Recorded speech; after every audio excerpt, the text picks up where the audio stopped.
Hello friends, welcome to my channel. आज हम करने वाले हैं IC 38 के कॉमन सेक्शन का चैप्टर नंबर 2, जिसका नाम है कोर एलिमेंट्स ऑफ इंश्योरेंस। तो इसमें हम जो मेन टॉपिक्स करेंगे आज वो हैं asset, risk, hazard and risk pooling. तो सबसे पहले हम बात करते हैं असेट के बारे में। असेट को हम हिंदी में कहते हैं संपत्ति, और ज़्यादा ही समझना है तो आप इसे प्रॉपर्टी समझ सकते हैं। देखिए, कोई भी जो असेट है ना, इसके दो बेसिक फीचर होते हैं। एक तो इसकी होगी कोई ना कोई इकोनॉमिक वैल्यू, मीन्स इसका कोई ना कोई मूल्य होगा, ठीक है। और दूसरा जो इसका फीचर है वो है कि इससे आपको होगा बेनिफिट। फॉर एग्जाम्पल, आपका कोई फ्लैट है, ठीक है, तो उसकी कोई ना कोई वैल्यू होगी ना, इकोनॉमिक वैल्यू होगी। और दूसरा उससे जो फ़ायदा है क्या है, या तो आप उसमें खुद रहेंगे या फिर आप उसको रेंट पर दे देंगे, तो आपको उससे जो है मनी का बेनिफिट मिलेगा। तो इस तरह जो भी आपका असेट है, जो आपकी प्रॉपर्टी है, उसमें दो आपके लाभ होंगे। एक तो क्या, इसका एक इकोनॉमिक वैल्यू है, और दूसरा उससे आपकी इनकम जनरेट होगी। नेक्स्ट एलिमेंट है रिस्क, जिसे हम हिंदी में कहते हैं जोखिम। देखिए, ये बहुत इम्पॉर्टेंट एलिमेंट है इंश्योरेंस की अगर हम बात करते हैं, क्योंकि हम सभी के जीवन पर एक जोखिम बना रहता है, और उस जोखिम से बचने के लिए ही हम क्या करवाते हैं, इंश्योरेंस। और आप ये समझ लीजिए कि जो जोखिम है ना, जो रिस्क है ना, वो एक बहुत बड़ा रोल प्ले करता है in the field of insurance. अब रिस्क को आप डिफाइन अगर करें तो रिस्क को हम डिफाइन कर सकते हैं chance of loss, means loss होने की संभावना, मीन्स नुकसान होने की जो संभावना है, आप उसे क्या कह सकते हैं, रिस्क या फिर जोखिम कह सकते हैं। जब हम रिस्क की बात करते हैं ना, तो एक और वर्ड है जो कि कॉमनली आ जाता है, जिसे हम पैरिल कहते हैं। अब अगर हम पैरिल शब्द का हिंदी में मीनिंग ढूंढते हैं ना गूगल पे, तो वो भी हमें जोखिम में मिलता है। पर मैं आपको इन दोनों का डिफरेंस समझा देती हूँ। देखिए, रिस्क जो है वो तो है चांस ऑफ लॉस, पर जो पैरिल है ना, ये वो सिचुएशन है जो कि रिस्क को बढ़ा देती है। इसे समझने के लिए हम एक एग्जांपल ले लेते हैं। Suppose heart attack. देखिए, अब हार्ट अटैक जो है ये किसी को भी कभी भी आ सकता है ना। तो हार्ट अटैक जो है ये एक रिस्क हो गया ह्यूमन लाइफ पे। पर अगर कोई व्यक्ति सिगरेट स्मोकिंग करता है, तो सिगरेट स्मोकिंग जो है वो हार्ट अटैक के आने के चांस को ज़्यादा क्या कर देगा, बढ़ा देगा। तो अब इसमें देख लीजिए कि जो रिस्क है वो तो हो गया हार्ट अटैक, पर जो सिगरेट स्मोकिंग है वो क्या हो गया, वो हो गया पेरिल। मींस हार्ट अटैक हो गया रिस्क, और सिगरेट स्मोकिंग हो गया पेरिल। अब देखिए, जो पेरिल है इसके आप और एग्जांपल ले सकते हैं, peril of fire, earthquake, floods, lightning, burglary etcetera. Means ये सारी चीज़ें भी जो हैं ये नुकसान को बढ़ावा ही देती हैं। अच्छा, अब जब आप रिस्क की बात करेंगे तो एक और बात आपने याद रखनी है, जिसे हम कहते हैं नेचुरल वियर एंड टियर। देखिए, नेचुरल वियर एंड टियर को आप प्राकृतिक तौर पर जो टूट फूट होती है वो मान सकते हैं, या फिर बिल्कुल ही सिंपल समझना है ना, तो ऐसे समझ लीजिए कि एज के साथ अगर व्यक्ति है जो बूढ़ा हो रहा है, तो उसे नेचुरल वियर एंड टियर कहेंगे। या फिर अगर हम किसी मशीन की बात करें, किसी गाड़ी की बात करें, टाइम के साथ वो पुरानी हो जाती है ना, उसमें कई सारी प्रॉब्लम्स आने लग जाती हैं। तो ये सारी चीज़ें जो हैं, इसे हम नेचुरल वियर एंड टियर कहते हैं। और जो नेचुरल वियर एंड टियर वाली कंडीशन है ना, ये इंश्योरेंस में कवर नहीं होती है। ये आपने बात याद रखनी है। अब ये जो रिस्क है ना, इसके दो तरह के बर्डन रहते हैं, जिन्हें हम कहते हैं प्राइमरी बर्डन ऑफ रिस्क और सेकेंडरी बर्डन ऑफ रिस्क। देखिए, जो प्राइमरी बर्डन ऑफ रिस्क है ना, ये ऐसा रिस्क है जो कि एक इंडिविजुअल, हाउस होल्ड या फिर एक बिजनेस ऑर्गेनाइजेशन को होगा। और ये ऐसे लॉसेस होते हैं जिनको ना इजीली मेजर भी किया जा सकता है, और इंश्योरेंस के द्वारा इनको इजीली कंपनसेट भी किया जा सकता है। तो इसके लिए आप एग्जांपल के तौर पे समझ लीजिए, मान लीजिए कि एक ऑर्गेनाइजेशन है, कोई फैक्ट्री है, उसमें आग लग जाती है। अब आग लग जाएगी तो वहाँ पर जो भी मशीनरी है या और जो सामान पड़ा रहता है, वो सारे जो है नुकसान हो जाएगा उसका, है ना। तो उसे हम मेजर कर सकते हैं कि भी इतने लाख का या इतने करोड़ का ये नुकसान हुआ है, और उसके अकॉर्डिंगली जो है इंश्योरेंस से उस नुकसान को कंपनसेट किया जा सकता है। या फिर मान लीजिए कि कोई व्यक्ति है, उसे हार्ट अटैक आ गया, है ना, और उसे बाईपास सर्जरी करवानी पड़ी। तो कितना उसका नुकसान हुआ है, मीन्स कितना उस पर उसके इलाज पर खर्चा लगा है। तो ये सारी चीज़ें जो है इनको मेजर किया जा सकता है, नापा जा सकता है और इंश्योरेंस से इसे जो है कंपनसेट किया जा सकता है। और जो सेकेंडरी बर्डन ऑफ रिस्क रहता है ना, ये ऐसा रिस्क है जिसमें कि लॉस डायरेक्टली नहीं होता। इसमें क्या है कि ये ऐसा रिस्क माना जाता है या ऐसा बर्डन ऑफ रिस्क माना जाता है जिसमें जो व्यक्ति है वो अगर जोखिम वाली सिचुएशन में है तो उस पर जो मेंटल प्रेशर रहेगा, चाहे वो डर की वजह से है या चिंता की वजह से है, तो ऐसे बर्डन को सेकेंडरी बर्डन ऑफ रिस्क आप कह सकते हैं। अब देखिए, अगर रिस्क है तो उसे मैनेज भी करना पड़ेगा और इस टेक्निक को हम रिस्क मैनेजमेंट कहते हैं। और रिस्क को हम मैनेज कर सकते हैं किसके द्वारा? इंश्योरेंस के द्वारा। पर उसके लिए ये जानना ज़रूरी रहता है कि रिस्क की वजह से जो लॉस हुआ है वो कितने कैटेगरी तक का लॉस है या कितने डिग्री ऑफ लॉस क्या है उसका, है ना, कितना अमाउंट ऑफ लॉस कितना हुआ है। तो इसे ना 3 कैटेगरीज में डिवाइड किया गया है, जो है क्रिटिकल लॉस, कैटास्ट्रॉफिक लॉस और तीसरा है मार्जिनल लॉस। देखिए, जो क्रिटिकल लॉस है, इसका क्रिटिकल शब्द का मतलब होता है गंभीर। ये ऐसे लॉसेस हो जाते हैं जो कि किसी एक ऑर्गेनाइजेशन पर हैं या फिर एक हाउस होल्ड में हैं और जिन्हें कि आप इंश्योरेंस के द्वारा कंपनसेट कर सकते हैं, है ना। सपोज किसी ऑर्गेनाइजेशन में आग लग जाती है और अप्रोक्सीमेटली 1 करोड़ रुपए का उनका नुकसान हो जाता है ना। तो ऐसे लॉस को कंपनसेट किया जा सकता है, क्रिटिकल लॉस का एग्जांपल हो गया। या फिर कोई मेजर एक्सीडेंट हो गया किसी का और उसको उस एक्सीडेंट की वजह से किडनी ट्रांसप्लांट करवाना पड़ा। तो ऐसी जो चीज़ें हैं ना, ये इंडिविजुअल व्यक्ति या फिर इंडिविजुअल ऑर्गेनाइजेशन पर आ रही हैं, तो ये आएंगे क्रिटिकल लॉस की कैटेगरी में। उसके बाद जो सेकंड है ना, इसे हम कहते हैं कैटास्ट्रॉफिक लॉस।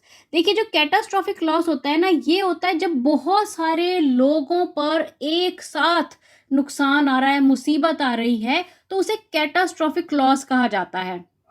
बड़ा डिजास्टर आ गया है और एकदम मुसीबत आ गई है, फॉर एग्जाम्पल अर्थक्वेक आ गया, बाढ़ आ गई या फिर कोई टेररिस्ट अटैक हो गया, तो ये सारे जो है ना, ये कैटास्ट्रॉफिक लॉस के अंडर आ जाते हैं।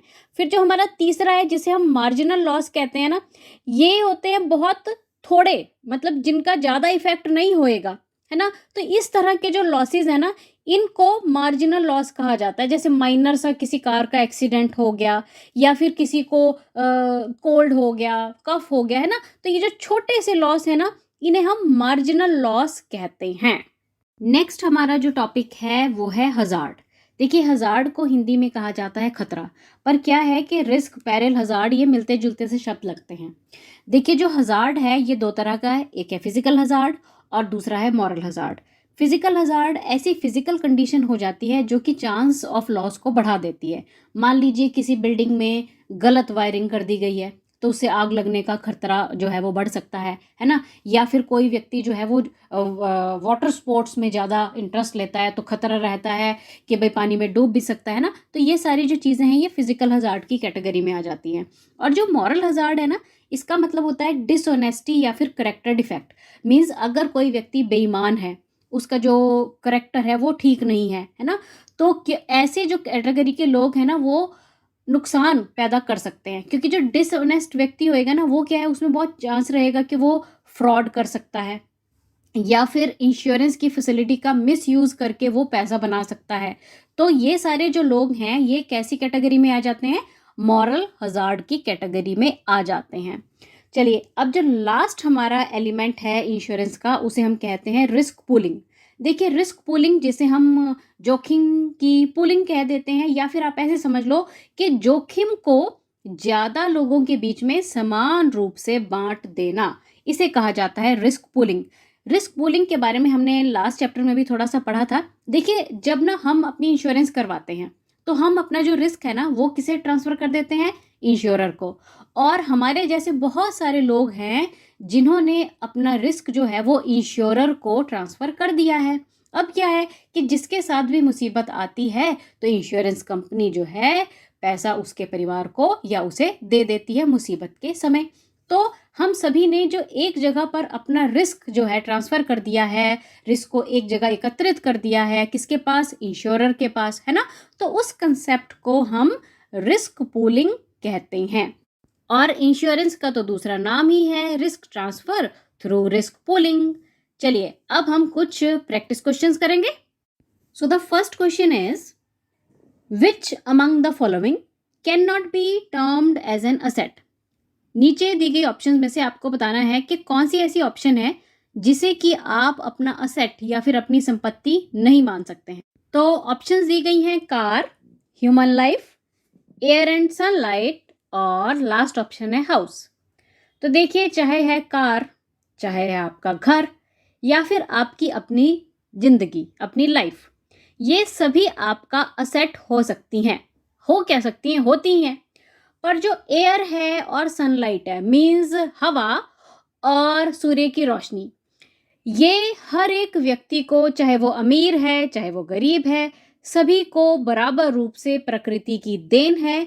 तो इन्हें कोई भी व्यक्ति अपना पर्सनल असेट या फिर अपनी पर्सनल संपत्ति नहीं मान सकता है, नहीं कह सकता है। तो इसलिए option C is the right answer of this question. Now the next question is the things or property insured is called dash of the insurance।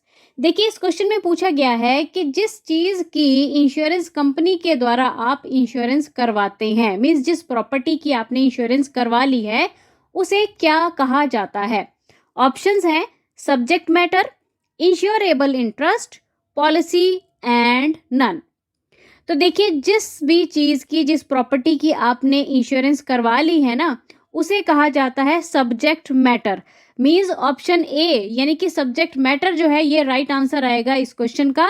चलिए अब है आपका नेक्स्ट क्वेश्चन। अब नेक्स्ट क्वेश्चन में पूछा गया है which one of the following does not represent N insurable risk.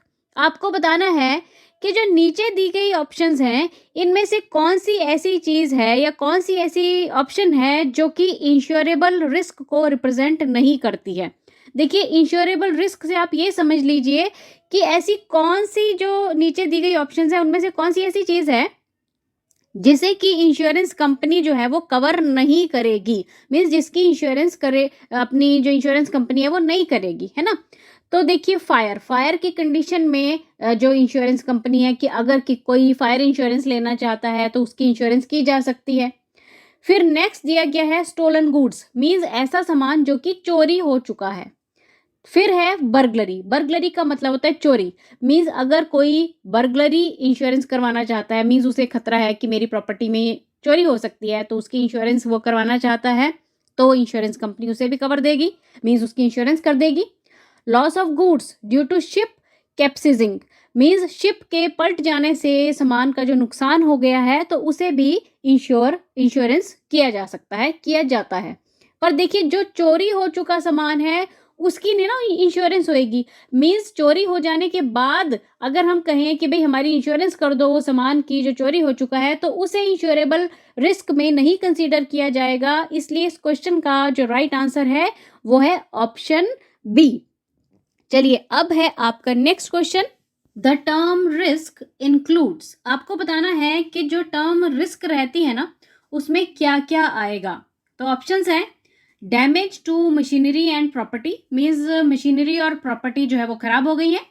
Impact on health और लाइफ ऑफ अ पर्सन, किसी व्यक्ति की स्वास्थ्य और उसके जीवन पर कोई इम्पैक्ट है। Leakage of toxic products into the atmosphere, atmosphere में मीन्स वातावरण में कुछ जो टॉक्सिक प्रोडक्ट्स है, मीन्स जहरीले पदार्थ जो हैं वो लीक हो रहे हैं। तो ये जो तीनों ही कंडीशंस है ना, ये रिस्क को दर्शाती हैं। तो इसलिए इस क्वेश्चन का जो राइट आंसर है वो आएगा option D. Now the next question is risk is evaluated on the basis of dash theory.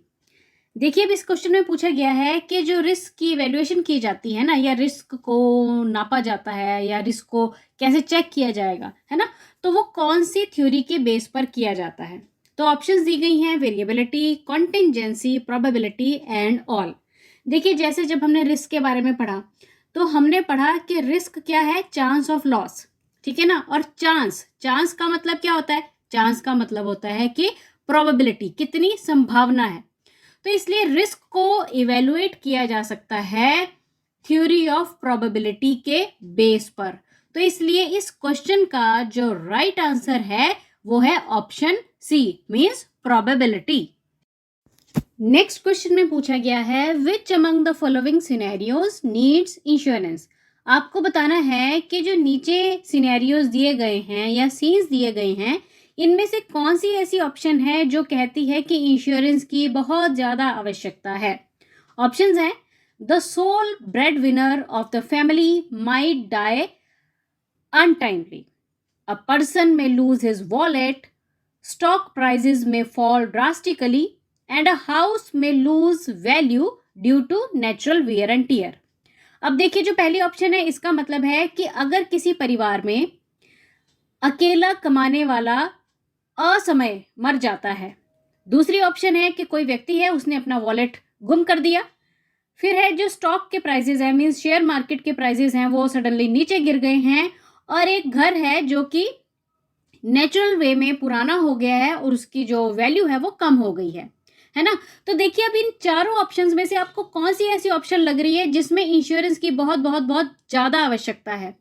तो आई थिंक सभी को इसका आंसर पता चल गया होगा। Option A is the right answer, क्योंकि अगर किसी परिवार में कोई अकेला व्यक्ति जो कि कमा रहा है और असमय उसकी डेथ हो जाती है, मृत्यु हो जाती है, तो ऐसे केस में इंश्योरेंस की बहुत ज़्यादा आवश्यकता है। इसलिए option A is the right answer of this question. अब अगले क्वेश्चन में पूछा गया है which among the following is a method of risk management. आपको बताना है कि जो नीचे ऑप्शन दिए गए हैं इनमें से कौन सा ऐसा मेथड है जिससे हम अपने रिस्क को मैनेज कर सकते हैं, चाहे वो रिस्क हमारी लाइफ पर है, हमारी प्रॉपर्टी पे है, हमारी हेल्थ पर है, या फिर कोई और चीज़ पर, है ना। तो क्या मेथड है जिससे कि हम रिस्क को मैनेज कर सकते हैं। ऑप्शंस हैं bank fix deposit, insurance, equity shares and real estate. तो देखिए जैसे कि हम पहले भी बात करते हैं, अपने रिस्क को मैनेज करने का जो सबसे इजी अच्छा मेथड है वो है इंश्योरेंस। तो इसलिए इस क्वेश्चन का जो राइट आंसर है वो है option B, means insurance. Which of the following can easily be compensated through insurance. आपको बताना है कि जो नीचे ऑप्शंस दी गई हैं इनमें से कौन सी ऐसी ऑप्शन है जिसको इंश्योरेंस के द्वारा इजीली कंपनसेट किया जा सकता है। तो ऑप्शंस हैं primary burden of risk, secondary burden of risk, guarantee and all of above.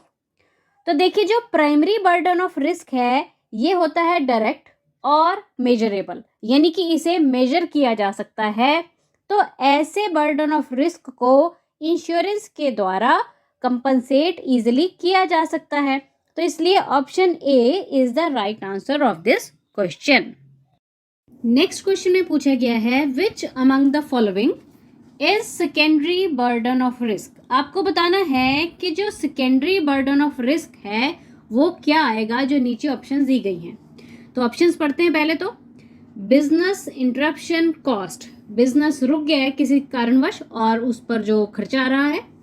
Goods damaged cost, means सामान जो था आपका उसमें नुकसान हो गया कुछ, है ना, तो उसका जो खर्चा है। Setting aside reserves as a provision for meeting the potential losses in the future. आपने थोड़ा सा पैसा रख लिया है ताकि अगर फ्यूचर में कोई नुकसान हो जाए तो वो मतलब उस नुकसान को कंपनसेट करने के लिए काम आए। मतलब आपने एक ऐसा प्रोविजन बनाया हुआ है कि जिसमें आप थोड़ा थोड़ा पैसा रखते हैं फ्यूचर में होने वाले नुकसान से बचने के लिए। और लास्ट ऑप्शन है hospitalisation cost as a result of heart attack, means heart attack आ गया किसी व्यक्ति को और हॉस्पिटल में एडमिट होना पड़ा तो उसका जो खर्चा है। अब देखिए जो इसमें ऑप्शन ए, बी और डी हैं ये तो डायरेक्ट लॉसेस हैं जिनको कि मेजर किया जा सकता है, पर फ्यूचर में होने वाला जो नुकसान है उसके बारे में तो हमें पता ही नहीं है ना। पर उसके लिए जो हमने एक प्रोविजन बनाया हुआ है कि थोड़ा थोड़ा पैसा हमें जोड़ना ही है ना, तो उसे आप सेकेंडरी बर्डन की कैटेगरी में मान सकते हैं। क्योंकि देखिए जो सेकेंडरी बर्डन होता है ना ये एक प्रकार का ऐसा मानसिक या शारीरिक दबाव है जो कि डर या फिर चिंता की वजह से किसी भी व्यक्ति पर होता है। तो इसलिए option C is the right answer of this question. अब जो नेक्स्ट क्वेश्चन है इसमें पूछा गया है dash is not a tangible good. आपको बताना है कि जो नीचे ऑप्शंस दी गई हैं उनमें से टेंजिबल गुड क्या नहीं होगा। देखिए जो टेंजिबल शब्द है ना, इसका मतलब होता है फिजिकल, मीन्स ऐसी चीज जो हमें दिखाई दे, जो हमें छू सके, जिसे हम, है ना, तो उसे हम टेंजिबल सामान या टेंजिबल गुड कहते हैं। तो अब आपको इनमें से देखना है कि कौन सी ऐसी चीज है जो कि टेंजिबल नहीं है। टेंजिबल ना होना इसे हम इनटेंजिबल भी कहते हैं, ठीक है। तो देखिए हाउस है, इंश्योरेंस है, मोबाइल फोन है और पेयर ऑफ जीन्स है। तो चाहे है आपका घर, आपका मोबाइल फोन या फिर आपकी जीन्स, इन सभी को आप छू सकते हैं, फील कर सकते हैं, क्योंकि ये सारी चीजें हैं फिजिकल। तो ये सारी हो गई टेंजिबल गुड्स।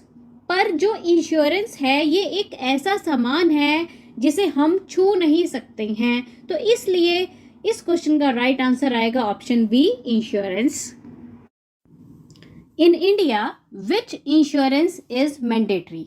आपको बताना है कि भारत में कौन सी इंश्योरेंस है जो कि मैंडेटरी है, जरूरी है, करवाएंगे नहीं तो गाड़ी नहीं चलेगी। चलिए बताइए कौन सी ऐसी इंश्योरेंस है। ऑप्शंस हैं motor third party liability, fire insurance, health insurance और लास्ट ऑप्शन है पर्सनल एक्सीडेंट इंश्योरेंस। तो देखिए भारत देश में जो मैंडेटरी इंश्योरेंस है वो है motor third party liability insurance. इसे करवाना जरूरी है, मैंडेटरी है। तो option A is the right answer of this question. Earthquake and floods are example of which type of risk. आपको बताना है कि जो अर्थक्वेक रहता है जिसे हम भूकंप कहते हैं, और जो फ्लड्स हैं मीन्स जो बाढ़ें हैं, ये किस प्रकार के रिस्क को दर्शाती हैं या फिर किस प्रकार के रिस्क के ये उदाहरण हैं। तो ऑप्शंस हैं catastrophic risk, dynamic risk, marginal risk और स्पेक्यूलेटिव रिस्क। तो देखिए जैसे कि हमने बात की कि जो अर्थक्वेक है या फिर जो बाढ़ है, फ्लड्स हैं, ये विनाशकारी रिस्क को रिप्रेजेंट करती हैं, क्योंकि ये ऐसी मुसीबतें हैं जिससे बहुत ज़्यादा लोगों को एक साथ मुसीबत का सामना करना पड़ता है। तो ये आ जाती हैं कैटास्ट्रोफिक रिस्क की कैटेगरी में। तो इसलिए option A is the right answer. Mister A wants insurance cover, but he drinks alcohol frequently. What kind of hazard you may categorize? अब इस क्वेश्चन में पूछा गया है कि मिस्टर ए हैं, ये इंश्योरेंस लेना चाहते हैं, पर ये बहुत ज़्यादा फ्रिक्वेंटली अल्कोहल पीते हैं, मतलब शराब पीते हैं। अब ये किस प्रकार के हजार्ड की कैटेगरी में आएंगे। ऑप्शंस हैं physical hazard, moral hazard, mental hazard and social hazard. देखिए जो शराब पीना है बहुत ज़्यादा मात्रा में, ये इनके करेक्टर डिफेक्ट को रिप्रेजेंट करता है, तो इसलिए इनकी जो कैटेगरी आएगी हजार्ड की वो आ जाएगी मॉरल हजार्ड। इसलिए option B is the right answer. As per norms of risk assessment by underwriter, both the parents of proposer dies in their early 30s due to heart disease. What is the type of hazard? अब देखिए इस question में पूछा गया है कि जब कोई पॉलिसी की जाती है ना, तो उसकी अंडरराइटिंग की जाती है। अब यहाँ पर एक प्रपोजर है और उसकी फैमिली हिस्ट्री से ये पाया गया कि जो उसके दोनों पेरेंट्स थे उनकी डेथ उनकी अर्ली 30s मीन्स 30 साल की जब एज थी, 30 साल की एज के दौरान उनकी हार्ट अटैक से डेथ हो गई है। तो अब ऐसा जो प्रपोजर है इसका केस कौन सी कैटेगरी में आएगा, मीन्स कौन से हजार्ड की कैटेगरी में आएगा। देखिए अगर पेरेंट्स की डेथ, और वो भी दोनों पेरेंट्स की डेथ जो है वो अर्ली 30s में हो जाती है, तो ये चांसेस बने रहते हैं कि वो व्यक्ति भी जो है ऐसी बीमारी से ग्रस्त हो सकता है। ठीक है, तो इस तरह के हजार्ड को, इस तरह के खतरे को हम फिजिकल हजार्ड कहते हैं। इसलिए option A is the right answer of this question. Now the next question is lung cancer is risk, what can be peril in case of death of a policy holder. अगर जो lung cancer है ना वो risk है, तो आपको बताना है कि अगर कोई पॉलिसी होल्डर जो है उसकी मृत्यु हो जाती है तो पेरिल क्या होगा उसकी मृत्यु के केस में। ठीक है, क्वेश्चन समझ गए ना। अगर लंग कैंसर रिस्क है तो पेरिल क्या होगा। ऑप्शंस हैं smoking, daily jogging, laziness and procrastination. Smoking means smoke करता है वो बहुत ज़्यादा, डेली जॉगर है मीन्स डेली जॉगिंग करने जाता है, लेजीनेस है मीन्स आलसी है, और प्रोक्रेस्टिनेशन का मतलब होता है कि जो आज का काम कल पर टालता रहता है। तो बताइए क्या होगा पेरिल अगर व्यक्ति की डेथ हो जाती है? तो देखिए लंग कैंसर अगर रिस्क है तो यहाँ पर जो पेरिल है ना वो आ जाएगा स्मोकिंग, क्योंकि जो पेरिल है ये वो कारण है जो कि रिस्क को बढ़ा देता है। तो इसलिए option A is the right answer. अब एंड में आप लोगों के लिए एक है बोनस क्वेश्चन जिसे आप पढ़ेंगे और इसका सही उत्तर मुझे फटाफट से कमेंट करके बताएंगे। तो क्वेश्चन है, risk transfer through risk pooling is called dash. आपको बताना है